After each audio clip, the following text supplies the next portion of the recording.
Hello friends and student graduate रूपसर channel आपन मन को स्वागत। तो आज आम ये वीडियो आलोचना करबा +3 6 semester history honours paper 13 3 mark प्रश्नोत्तर यूनिट 1 रो पार्ट 2 पार्ट 1 आगो वीडियो कराई आपन माने चाहिए से वीडियो मते देखि परिबे जोटा कि आपन को 3 मार्क रो प्रश्न थिबो और 1 मार्क रो 2 मार्क रो प्रश्न मते कराई हम चैनल रे से वीडियो भी अछि आपन माने हम चैनल रे जाई देखि नियंतु सर्च कर नियंतु तो आपन माने देखि परिबे न हेले गोटे काम करिवे प्ले लिस्ट रे जाई पले जे प्ले लिस्ट रे सब पेपर 1 पेपर 2 कोर 1 कोर 2 एमते सब लेखा हेछि सब सेठी दी हेछि तो आपन माने सेठी जाई मते देखि परिबे। तो आमे विलंब न करी वीडियोटा को आरंभ करिबा सब प्रश्न को आरंभ करिबा। तो आपण मन जदि हम चैनल रे नुआरे अछंती तो हम चैनल को सब्सक्राइब कर नेबे आ सांग मनक पाखरे शेयर मते कर देबे सबुठो शेयर बेसी करिवे काहे ना तांके भी देखिबे। तो चलंतु हमें आलोचना करिबा देखिबा 100% परीक्षा आपन को एई प्रश्न ही आसीबो एई प्रश्न भितरु। तो देखंतु इठी काली हमर 8 नंबर प्रश्न टिके उत्तर बंचिथिला से उत्तरटा जे में देखबे से आह्वान करथिले दयानंद सरस्वती चिंताधारा परवर्ती समय भारतीय स्वाधीनता संग्राम पाई पथ सुगम करथिला। भारतीय मानक मध्य जातीयता बन्ही प्रज्वलित करबा पाई दयानंद सरस्वती एक अग्रणी भूमिका ग्रहण करथिले। 9 नंबर प्रश्न शुद्धि आंदोलन कौन व्हाट इज शुद्धि आंदोलन। तो देखो उत्तर हिंदू धर्मर जने प्रबाद पुरुष रक्षक भाव स्वामी दयानंद सरस्वती इतिहास प्रसिद्ध भारतवर्ष धर्मांतरीकरण तांको व्यतीत करथिले जो हिंदू माने परिस्थिति रे पड़ी इस्लाम और ख्रीष्टान धर्म रे दीक्षित होइथिले सेमानकु पुनर्बार हिंदू धर्म को फेराई आनी पाई स्वामीजी आरंभ करथिले शुद्धि आंदोलन। एई प्रक्रिया द्वारा से बहुत धर्मच्युत हिंदू को पुनर्बार निज धर्म को फेराई आनीथिले। एई कार्य एते सहज नथिला तांको घर विवाद सम्मुखीन हेबाकू पड़िथिला मात्र एही कार्य प्रत्यक्ष भाव में इस्लाम एवं धर्म ख्रीष्ट धर्म को आक्रमण करथिला। एही आंदोलन हिंदू मानकर मनोबल को दृढ़ करथिला एवं हिंदू धर्म को संस्कार विमुखी करैथिला। 10 नंबर प्रश्न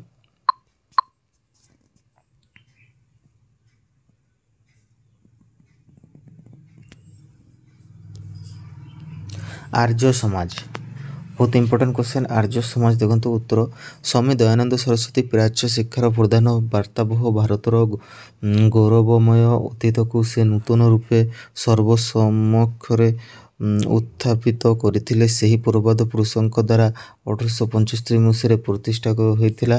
आर्य समाज एही संगठन समस्त सभ्य बा कर्मकर्ता भोट माध्यम निर्वाचित होइथिले। एही संस्था माध्यम दयानंद सरस्वती समाज रे बहुविध संस्कार आनिथिले। एही संस्कार मुख्य कार्यालय लाहौर ठारे अवस्थित थिला। 11 नंबर प्रश्न अलीगढ़ आंदोलन उत्तर 19 शताब्दी देखा देथिला नवजागरण केवल हिंदू मानक मध्य नुहे मुसलमान मानक मध्य मत प्रभाव पकईथिला।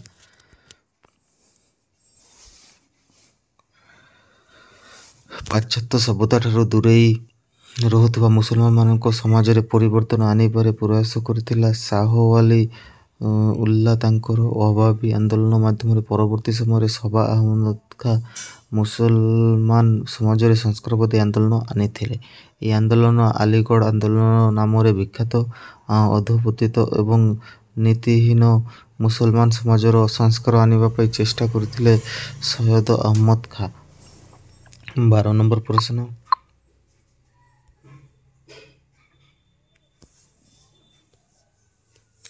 मुसलमान समाज रे क्यों प्रकार संस्कार आनीथिले सैयद अहमद खां।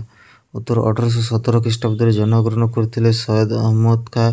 से पाश्चात्य शिक्षा अनुप्राणित होई मुसलमान समाज परिवर्तन आनिबा पई प्रयास करथिले। से दासत्व प्रथा विरोध रे स्वर उत्तोलन करथिले।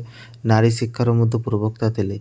हिंदू और मुसलमान सह बंधुत्वपूर्ण संपर्क धर्म पदेशर सरलीकरण यही सबू मुख्यतः तांकर संस्कार थिला। तत्सहित से भिन्न चिंताधारार थिबा हेतु युद्ध बंदी मानक हत्या न करिबा पाई निवेदन करथिले।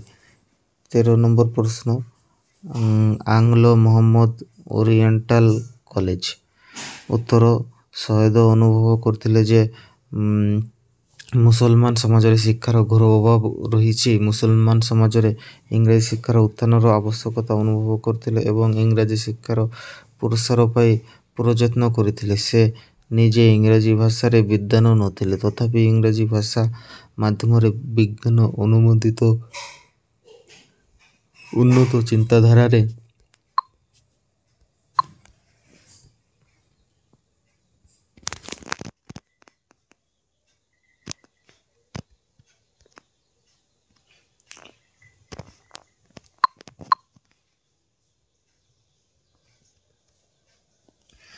ଉଦ୍ବୁଦ୍ଧ ହେବା ପାଇଁ ସେ ମୁସଲମାନମାନଙ୍କୁ ଉପଦେଶ ଦେଇଥିଲେ। ସେଥିପାଇଁ ସେ ପ୍ରଥମେ ଆଙ୍ଗଲୋ ମହମ୍ମଦ ଓରିଏଣ୍ଟାଲ ସ୍କୁଲ ସ୍ଥାପନ କରିଥିଲେ, ଯାହା ପରବର୍ତ୍ତୀ ସମୟରେ 1875ରେ ଆଙ୍ଗଲୋ ମହମ୍ମଦ ଓରିଏଣ୍ଟାଲ କଲେଜ ରୂପେ ପ୍ରତିଷ୍ଠିତ ହୋଇଥିଲା। ଏହି କଲେଜ ଆଗକୁ ଆଲିଗଡ଼ ମୁସଲମାନ ବିଶ୍ୱବିଦ୍ୟାଳୟ ରୂପେ ପରିଚିତ।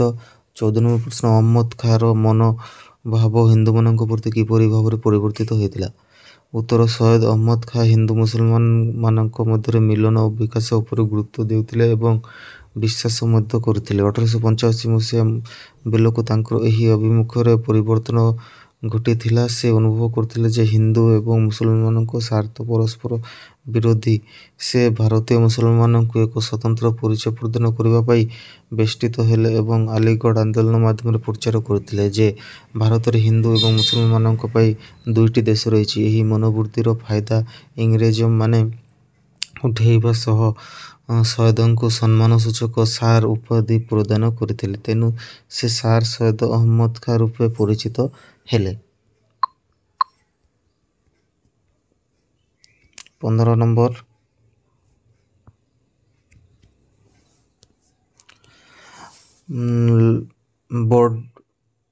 ବଡ଼ଲାଟଙ୍କ ସନନ୍ଦ କ'ଣ? ଉତ୍ତର, ବଡ଼ଲାଟ ଲର୍ଡ ଡେଲହାଉସି ଶାସନ ସମୟରେ ଭାରତୀୟ ଶିକ୍ଷା କ୍ଷେତ୍ରରେ ଏକ ମାଇଲସ୍ତମ୍ଭ ସ୍ଥାପିତ ହୋଇଥିଲା। ଭାରତୀୟ ଶିକ୍ଷାର ପୁନର୍ବିନ୍ୟାସ ପାଇଁ ନିୟନ୍ତ୍ରଣ ପରିଷଦର ଅଧ୍ୟକ୍ଷ ଚାର୍ଲ୍ସ ଲର୍ଡ 1854ରେ ଏକ ଅନୁମୋଦନ ଭାରତକୁ ପ୍ରେରଣ କଲେ। ଏହା ଲର୍ଡ ସନନ୍ଦ ବା ଲର୍ଡ ଶିକ୍ଷା ସମ୍ବନ୍ଧୀୟ ସନନ୍ଦ ରୂପେ ପରିଚିତ। ଇଷ୍ଟ ଇଣ୍ଡିଆ କମ୍ପାନୀ ଏକ ପାର୍ଲାମେଣ୍ଟର କମିଟି ଗଠନ କରିଥିଲେ। ଚାର୍ଲ୍ସ ଲର୍ଡ ଏହି ନିର୍ଦ୍ଦେଶକ ମଣ୍ଡଳୀ ଅଧ୍ୟକ୍ଷ ଥିବାରୁ ତାଙ୍କ ନାମ ଅନୁସାରେ ଏହାକୁ ଲର୍ଡ ସହଜ ବୋଲି କୁହାଯାଏ। ଏହି ସନନ୍ଦ ଦୀର୍ଘ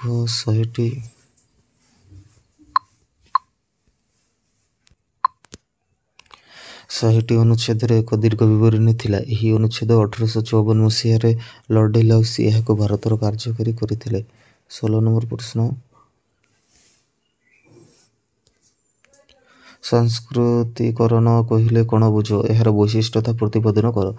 ପ୍ରଥମତଃ, ସଂସ୍କୃତିକରଣର ଏକ ପ୍ରଧାନ ଲକ୍ଷ୍ୟ ହେଉଛି ଉଚ୍ଚ ଜାତିର ସଂସ୍କୃତିକୁ ନୀଚ ଜାତିର ଲୋକମାନଙ୍କ ଦ୍ୱାରା ଅନୁକରଣ କରିବା ଏବଂ ପରବର୍ତ୍ତୀ ସମୟରେ ଆଞ୍ଚଳିକ ଜାତିକ୍ରମ ଅନୁସାରେ ଉଚ୍ଚ ସ୍ଥାନ ଦାବି କରିବା, ଯାହାକି ପୂର୍ବରୁ ଆଲୋଚିତ ହୋଇଅଛି। ମାତ୍ର ଏହି ପ୍ରକ୍ରିୟା ପୃଷ୍ଠଭୂମିରେ ଦାୟୀଥିବା କାରଣଗୁଡ଼ିକ ମଧ୍ୟରେ ଇଂରେଜ ଶାସନ ଦାୟୀ ବୋଲି ଶ୍ରୀନିବାସ ମତ ଦେଇଥାନ୍ତି। ତାଙ୍କ ମତରେ ଭାରତରେ ଇଂରେଜ ଶାସନ ସ୍ଥାପନ ହେବା ଦ୍ୱାରା ନୀଚ ଜାତିମାନେ ସଂସ୍କୃତିକରଣ ପାଇଁ ଅଧିକ ସୁଯୋଗ ପ୍ରାପ୍ତି ହୋଇଥିଲେ। ପରବର୍ତ୍ତୀ ସମୟରେ ସେମାନେ ନିଜର ସାମାଜିକ ସ୍ଥିତିକୁ ବୃଦ୍ଧି କରିଥିଲେ। ଇଂରେଜମାନେ ଭାରତକୁ ଆସିବା ପରେ ଏଠାରେ ଅନେକ କ୍ଷେତ୍ରରେ ଉନ୍ନତି ଆଣିଥିଲେ, ଯାହାକି ନୀଚ ଜାତିମାନଙ୍କୁ ଅଧିକ ସୁବିଧା ପ୍ରଦାନ କରିଥିଲା। ସମସ୍ତ କ୍ଷେତ୍ରରେ ଭାଗ ନେବା ଦ୍ୱାରା ସେମାନଙ୍କର ଜ୍ଞାନ ଚକ୍ଷୁ ଉନ୍ମୋଚିତ ହୋଇଥିଲା ଓ ଏହା ସଂସ୍କୃତିକରଣ ନିମନ୍ତେ ସହାୟକ ହୋଇଥିଲା।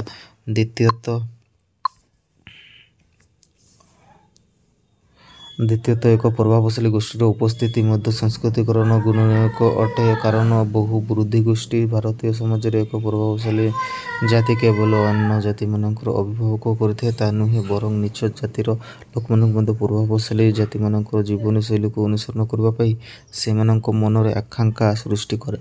ବେଳେ ବେଳେ ସେମାନଙ୍କୁ ପ୍ରଭାବଶାଳୀ ଗୋଷ୍ଠୀଙ୍କ ବ୍ୟତୀତ ଅନ୍ୟ କାହାରି ଅନୁସରଣ କରିବାକୁ ବାଧା ସୃଷ୍ଟି କରିଥାଏ।